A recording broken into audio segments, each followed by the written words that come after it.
11 दिसंबर 1991। सत्यता की सभ्यता ही रियल रॉयल्टी है। आज बाप दादा अपने श्रेष्ठ परिवार अर्थात अपने रॉयल फैमिली को देख रहे हैं। सारे कल्प में सबसे रॉयल आप श्रेष्ठ आत्माएं ही हो। अनादि आत्मिक स्वरूप में भी सबसे श्रेष्ठ रॉयल आत्माएं हो और आदि स्वरूप देव आत्माओं के रूप में भी रॉयल राज्य अधिकारी रॉयल फैमिली हो।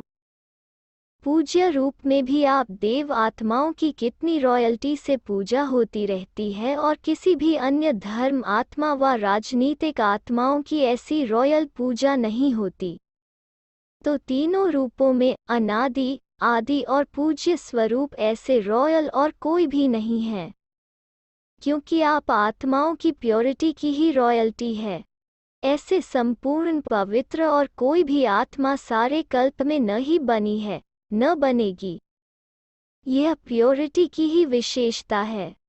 इसलिए सिर्फ देव आत्माओं के आगे ही यह महिमा गाते हैं कि आप संपूर्ण निर्विकारी हो, और किसी भी धर्म आत्माओं की महिमा में ऐसी महिमा नहीं गाई जाती है।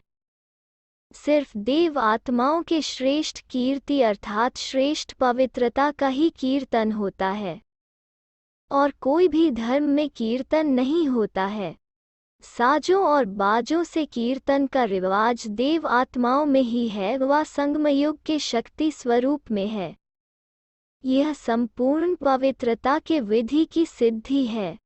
इसलिए आप जैसी रूहानी रॉयल्टी और किसी आत्मा की नहीं है। तो चेक करो ऐसे प्योरिटी की रॉयल्टी कहाँ तक आई है। रूहानी रॉयल्टी की सबसे श्रेष्ठ निशानी है रॉयल्टी अर्थात रियल्टी अर्थात सत्यता। जैसे आत्मा का अनादि स्वरूप सत है, सत अर्थात अविनाशी और सत्य है।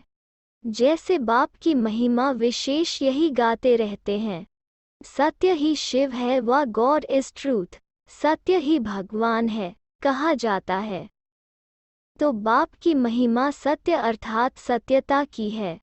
ऐसे रॉयल्टी अर्थात रियल्टी सत्यता जरा भी बनावटी या मिलावटी न हो।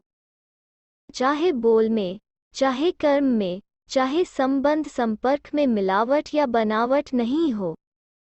जिसको साधारण भाषा में बाप दादा कहते हैं सच्चाई। रॉयल आत्माओं की वृत्ति, दृष्टि, बोल और चलन सब एक सत्य होगी। ऐसे नहीं कि वृत्ति में एक बात हो और बोल में दूसरा बनावटी भाव हो। इसको रॉयल्टी व रियल्टी नहीं कहा जाता है। आजकल बाप दादा बच्चों की लीला देखते भी हैं और सुनते भी हैं। कई बच्चे बात को मिलाने और बनाने में बहुत होशियार हैं, क्योंकि द्वापर से मिलावट और बनावट की कथाएं बहुत सुनी हैं। तो इस ब्राह्मण जीवन में भी वो संस्कार इमर्ज कर लेते हैं। ऐसी अच्छे रूप से बात बना लेते हैं जो झूठ को बिल्कुल संपूर्ण सत्य बना देते हैं और सत्य को झूठ सिद्ध कर देते हैं। इसको कहा जाता है अंदर एक बाहर दूसरा। तो क्या यह रियल्टी है, रॉयल्टी है? नहीं है ना। तो ऐसे पवित्रता की रॉयल्टी अर्थात रियल्टी, यह रॉयल्टी की निशानी है। अगर यह निशानी नहीं है तो समझो प्योरिटी की रॉयल्टी नहीं आई है व परसेंटेज में आई है, संपूर्ण नहीं है। रियल्टी की दूसरी निशानी बाप दादा सदा सुनाते रहते हैं, सच तो बिठ नाच। सच्ची आत्माएं सदा खुशी में नाचती रहेंगी। कभी खुशी कम, कभी खुशी ज्यादा, ऐसा नहीं होगा। दिन प्रतिदिन हर समय और खुशी बढ़ती रहेगी। रियल्टी की निशानी है सदा खुशी में नाचना। नैन चैन कहते हो ना, रॉयल्टी का अर्थ भी है चित्त से भी और नैन चैन से भी सदा हर्षित। सिर्फ बाहर से हर्षित मुख नहीं, लेकिन चित्त में भी हर्षित। हर्षित चित्त हर्षित मुख दोनों हर्षित हों। कई बार ऐसे भी होता है कि अंदर चित्त में खुशी नहीं होती लेकिन बाहर मुख में समय प्रमाण खुशनुमा बन करके दिखाते हैं। इसको अल्पकाल का हर्षित मुख कहेंगे, लेकिन हर्षित चित्त हर्षित मुख अविनाशी हो। तो पवित्रता की रियल्टी रॉयल्टी अर्थात अविनाशी चित और मुख हर्षित हों। चेक करो, दूसरे को चेक करने नहीं लग जाना, अपने को चेक करना है। ऐसी रॉयल आत्मा बाप दादा को और सर्व ब्राह्मण परिवार को अति प्यारी होती है। रियल प्यारी आत्मा की विशेषता क्या होती है? क्योंकि आजकल के रीति रस्म प्रमाण जो बहुत प्यारा लगता है तो प्यारे के तरफ न चाहते हुए भी आकर्षित हो जाते हैं, जिसको आप लोग अपनी भाषा में अटैचमेंट कहते हो। क्योंकि प्यारा है तो अटैचमेंट तो होगी ना। लेकिन रियल और रॉयल प्यार की निशानी है, वो जितना ही प्यारा होगा उतना ही न्यारा भी होगा। इसलिए वो न स्वयं एक्स्ट्रा अटैचमेंट में आएगा, न दूसरा उसकी अटैचमेंट में आएगा। इसको कहा जाता है रियल प्यार, संपूर्ण प्यार। वो हर्षित रहेगा, आकर्षित भी होगा, परंतु हद की आकर्षण करने वाला नहीं। तो रियल और रॉयल की निशानी क्या हुई? अति प्यारा और अति न्यारा। रॉयल्टी की और विशेषता है उस आत्मा में कभी किसी भी प्रकार के, चाहे स्थूल चाहे सूक्ष्म, मांगने के संस्कार नहीं होंगे। क्योंकि रॉयल आत्मा सदा संपन्न भरपूर रहती है। एक भरपूरता बाहर की होती है, स्थूल वस्तुओं से, स्थूल साधनों से भरपूरता, और दूसरी होती है मन की भरपूरता। जो मन से भरपूर रहता है उसके पास स्थूल वस्तु या साधन नहीं भी हो, फिर भी मन भरपूर होने के कारण वो कभी अपने में कमी महसूस नहीं करेगा, ना में भी हाँ का अनुभव करेगा। और जिसका मन भरपूर नहीं होता वो आत्मा बाहर से कितनी भी वस्तु और साधन से भरपूर होते भी वो कभी भी अपने को भरपूर नहीं समझेगा। ऐसी आत्मा सदा इच्छा के कारण चाहिए चाहिए का गीत गाती रहेगी। हर बात में ये होना चाहिए, ये करना चाहिए, ये मिलना चाहिए, ये बदलना चाहिए।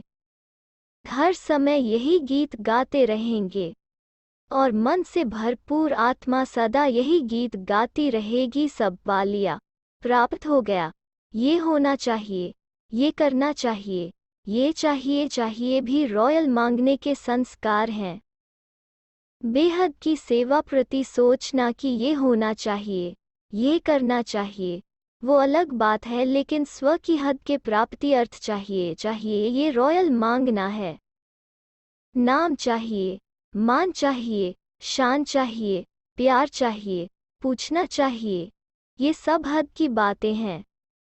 रॉयल आत्मा में मांगने का अंश मात्र भी संस्कार नहीं होता है।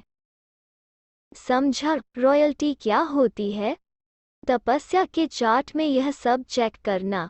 ऐसे नहीं, मैंने किसी को गाली नहीं दी, क्रोध नहीं किया, नहीं, यह सब बातें चेक करना, फिर प्राइज लेना। तपस्या का अर्थ ही है संपूर्ण पवित्र बनना। तो पवित्रता की पर्सनैलिटी, पवित्रता की रॉयल्टी कहाँ तक प्रैक्टिकल में रही है यह चेक करना है। इसको कहेंगे तपस्वी राज। समझा रॉयल्टी क्या है? रॉयल आत्मा का चेहरा और चलन दोनों ही सत्यता की सभ्यता अनुभव कराएंगे। वैसे भी रॉयल आत्माओं को सभ्यता की देवी कहा जाता है। उनका बोलना, देखना, चलना, खाना पीना, उठना बैठना, हर कर्म में सभ्यता सत्यता स्वतः ही दिखाई देगी। ऐसे नहीं कि मैं तो सत्य को सिद्ध कर रहा हूँ और सभ्यता हो ही नहीं। कई बच्चे कहते हैं वैसे क्रोध नहीं आता है, लेकिन कोई झूठ बोलता है तो क्रोध आ जाता है। उसने झूठ बोला, आपने क्रोध से बोला, तो दोनों में राइट कौन? सत्यता को सिद्ध करने वाला सदा सभ्यता वाला होगा। कई चतुराई करते हैं, कहेंगे हम क्रोध नहीं करते हैं, हमारा आवाज ही बड़ा है, आवाज ही ऐसा तेज है। साइंस के साधनों से आवाज को कम और ज्यादा कर सकते हैं ना? तो क्या साइलेंस के पावर से अपने आवाज की गति को धीमी या तेज नहीं कर सकते हो? इससे तो ये टेप रिकॉर्ड और ये माइक अच्छा है जो आवाज कम ज्यादा तो कर सकते हो। तो ये चेक करो कि सत्यता के साथ सभ्यता भी है।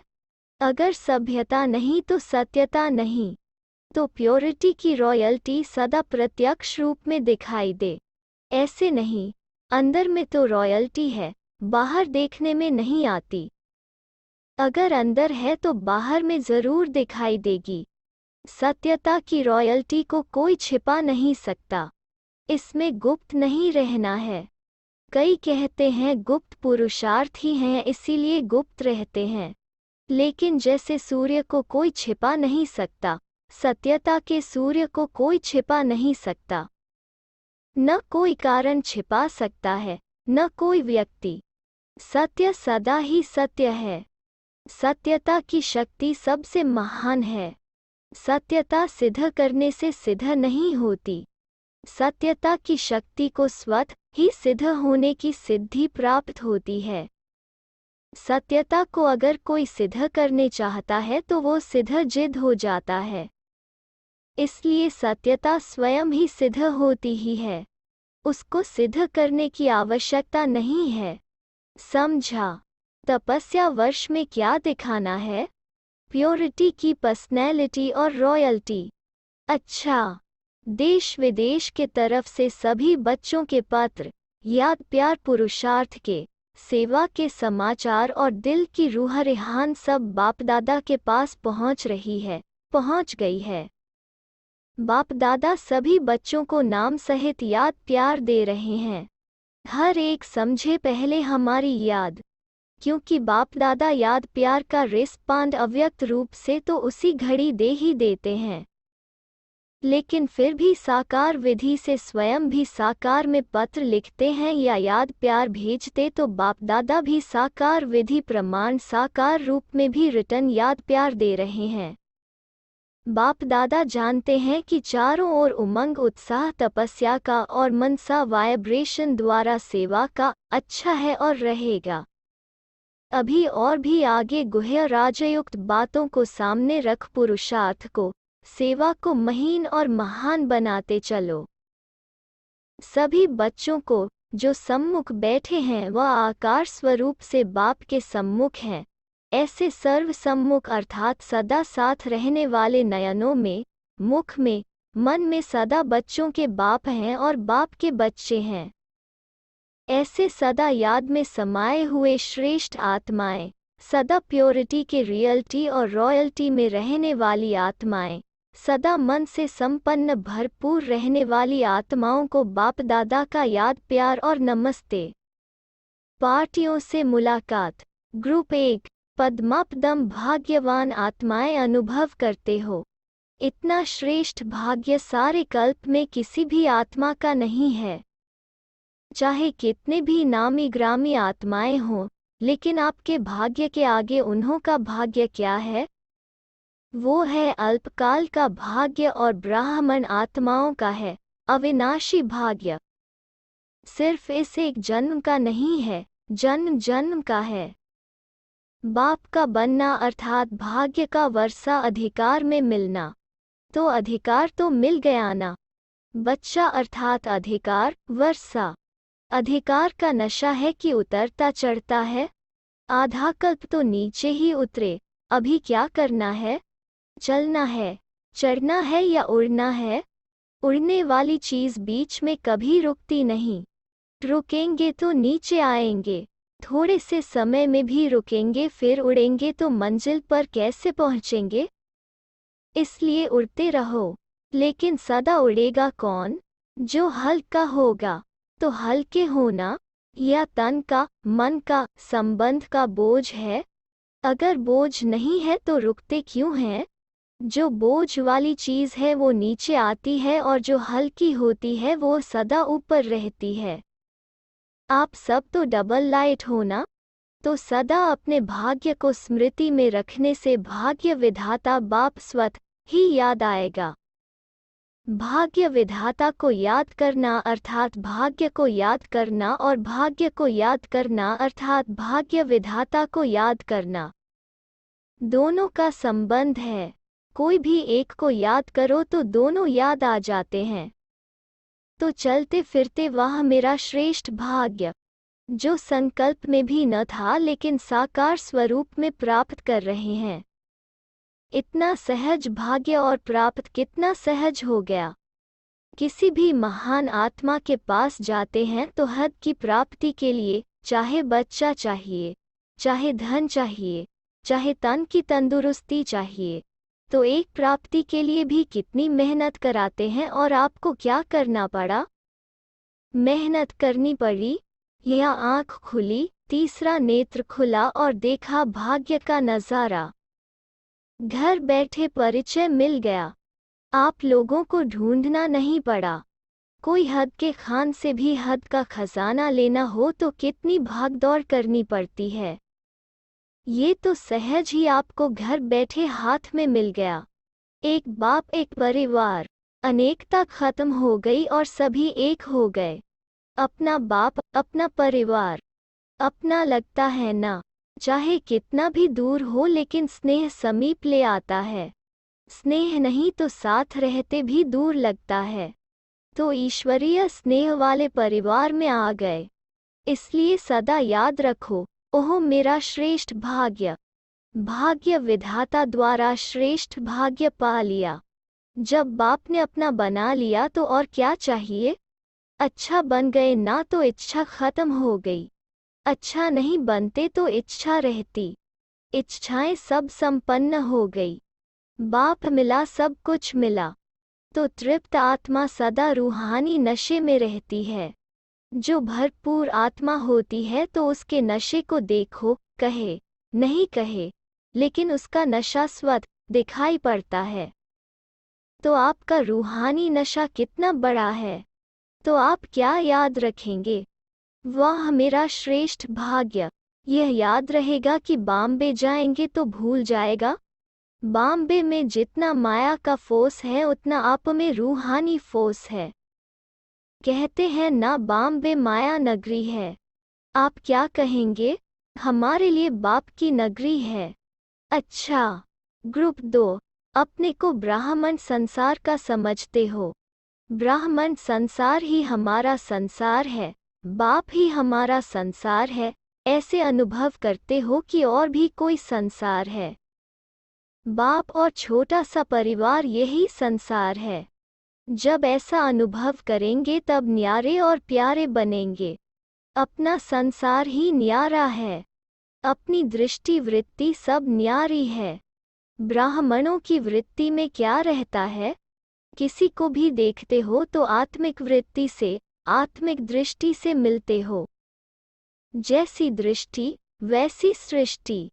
अगर वृत्ति और दृष्टि में आत्मिक दृष्टि है तो सृष्टि कैसी लगेगी? आत्माओं की सृष्टि कितनी बढ़िया होगी। शरीर को देखते भी आत्मा को देखेंगे। शरीर तो साधन है, लेकिन इस साधन में विशेषता आत्मा की है ना। आत्मा निकल जाती है तो शरीर के साधन की क्या वैल्यू है? आत्मा नहीं है तो देखने से भी डर लगता है। तो विशेषता तो आत्मा की है। प्यारी भी आत्मा लगती है। तो ब्राह्मणों के संसार में स्वतः चलते फिरते आत्मिक दृष्टि, आत्मिक वृत्ति है। इसलिए कोई दुख का नाम निशान नहीं, क्योंकि दुख होता है शरीर भान से। अगर शरीर भान को भूलकर आत्मिक स्वरूप में रहते हैं तो सदा सुख ही सुख है। सुखदायी सुखमय जीवन, क्योंकि बाप को कहते ही हैं सुखदाता। तो सुखदाता द्वारा सर्व सुखों का वर्षा मिल गया। माँ बाप कहा और वर्षा मिला।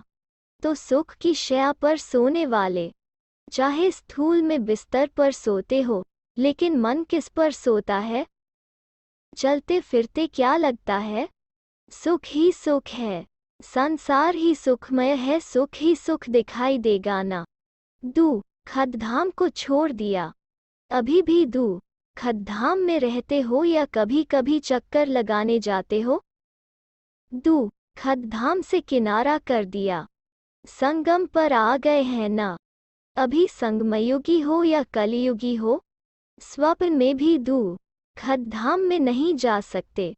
नया जीवन है ना। युग भी बदल गया, जीवन भी बदल गया। अभी संगमयुगी श्रेष्ठ ब्राह्मण आत्माएं हैं, इसी नशे में सदा रहो। सुखमय संसार में रहने वाले सुख स्वरूप आत्माएं। दुख तो 63 जन्म देख लिया, अभी संगम पर अतीन्द्रिय सुख के झूले में झूलने वाले हैं। यह बाहर का सुख नहीं है, अतीन्द्रिय सुख है। विनाशी सुख तो कलियुगी आत्माओं को भी है, लेकिन आपको अतीन्द्रिय सुख है। अगर इंद्रियों का सुख है तो इंद्रियां तो खुद ही विनाशी हैं, तो सुख भी विनाशी होगा ना। कभी भी ये संकल्प में नहीं आ सकता कि फलाने ने मुझे बहुत दुख दे दिया, फलाना बहुत दुख ही करता है, ये संकल्प भी नहीं कर सकते। अगर किसी ने दुख दिया तो आपने लिया क्यों? देने वाले ने दिया और आपने नहीं लिया, तो किसके पास रहा? आपको तो नहीं मिला ना, तो लेते क्यों हो? जो कहते हो मेरे को बहुत दुख ही किया, ये बहुत दुख देने वाला है, ब्राह्मणों के ये बोल नहीं। ऐसे बोल कभी बोलते हो? माताएं कभी बोलती हो, बहू ने बहुत दुख दिया, तंग किया। बहू कहे सासू ने बहुत दुख दिया, नंद ने बहुत दुख दिया। ऐसे तो नहीं कहती हो, भाषा परिवर्तन हो गई है।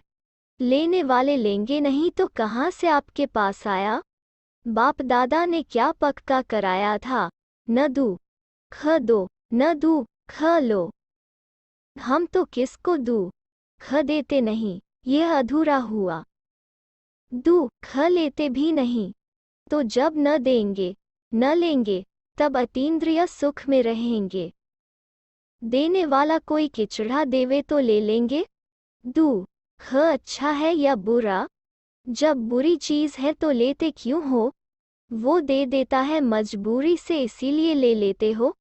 अगर कोई किचड़ा फेंक कर भी जाए तो आप क्या करेंगे? फेंक देंगे या रख देंगे जमा करके? अगर जबरदस्ती कोई दे भी देता है तो खत्म कर दो, रखते क्यों हो, धारण क्यों करते हो? ब्राह्मण अर्थात सदा सुखी, सदा सुख देने वाले। ब्राह्मणों का काम है सुख देना और सुख लेना, तो सदा सुख के झूले में झूलते रहो। बाप कहते हैं सदा बाप के साथ झूले में झूलते रहो, यही भक्ति का फल है। सदा रॉयल फैमिली वाले होना। रॉयल फैमिली वाले सदा गलीचों में चलते, मिट्टी में नहीं। तो झूले में झूलो। नीचे आना अर्थात मिट्टी में आना। यह देह भी मिट्टी है ना, तो देह भान में नीचे आना अर्थात मिट्टी में पांव रखना। तो जब गलती से भी मिट्टी में पांव रखते हो उस समय अपने से पूछो कि हम रॉयल बाप के बच्चे और मिट्टी में पांव कैसे रखा। माँ बाप के जो लाडले बच्चे होते हैं तो कोशिश करते हैं सदा गोदी में खेलता रहे। नीचे नहीं रखेंगे तो आप भी लाडले हो। जब बाप ने इतना सिकिलधा लाडला बना दिया तो लाडले होकर चलो ना, साधारण नहीं बनो। अच्छा।